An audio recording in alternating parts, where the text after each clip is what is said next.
Mummy చెప్పు నాన్న.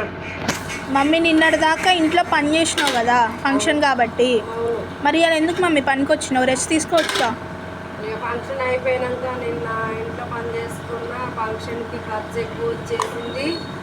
ఇక తప్పదుగా నాన్న, ఎప్పుడైనా వచ్చేదేగా, రెస్ట్ తీసుకోవడమే ఉందిరా. మరి నీకు పెయిన్ వస్తుందిగా హ్యాండ్. పెయిన్ వచ్చినా తప్పదు, ఇక ఒక్కరోజు రెస్ట్ తీసుకుంటే ఏం తగ్గుతుందిరా. మళ్ళీ షాప్కు రాందైతే తప్పదుగా నాన్న. సో మ్యాటర్ ఏంటంటే మొన్న మా నాన్నమ్మ సంవత్సరికం, ఇంట్లో పని మొత్తం మా మమ్మీయే చేసింది. అంటే మేము హెల్ప్ చేసాము, కానీ కుకింగ్ కూడా మా మమ్మీయే చేశారు అంతమందికి. నార్మల్గా మనం ఏమైనా హెల్ప్ చేస్తాం, కానీ సైడ్ అంతమంది కుకింగ్ అంటే పెద్దవాళ్ళు చేయాలి కదా.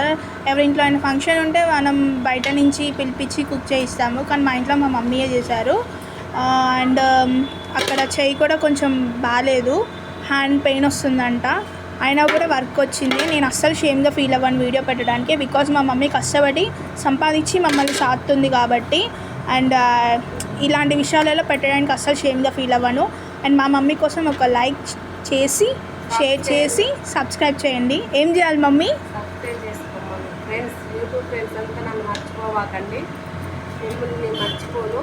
సబ్స్క్రైబ్ చేసుకోండి. అర్థం చేసుకోవడం మర్చిపోమాకండి.